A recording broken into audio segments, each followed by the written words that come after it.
Bangladesh football নিয়ে কিছু কথা। ফুটবলের কি যে একটা অবস্থা। অ্যাডাম আব্বাস আইছে বাংলাদেশে, U20 দলে খেলবো, ইংল্যান্ড থেকে আসছে। তো ওনারে নামায় দিছে কাদামাটির মধ্যে খেলতে বলে।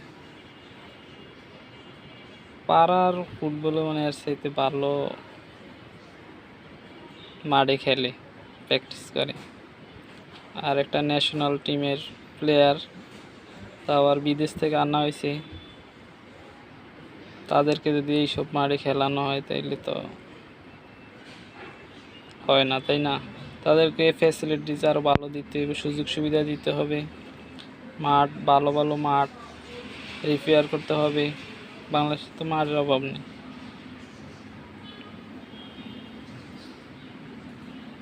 তাই না? এগুলো রিপেয়ার করতে হবে।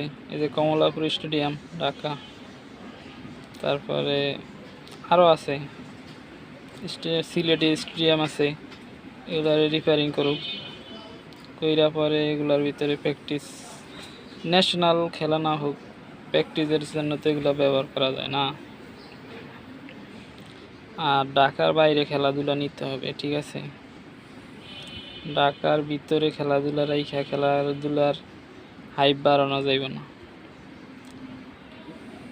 স্টেডিয়ামে যায় খেলা দেখে ঢাকার বাইরে, যেরকম সিলেট, তারপর বরিশাল, রাজশাহী, খুলনা, এসব জায়গায় মাঠগুলা রিপেয়ার করুক, ক্রিকেট ফুটবল সবগুলাই এগুলোর বাইরে নিতে হবে।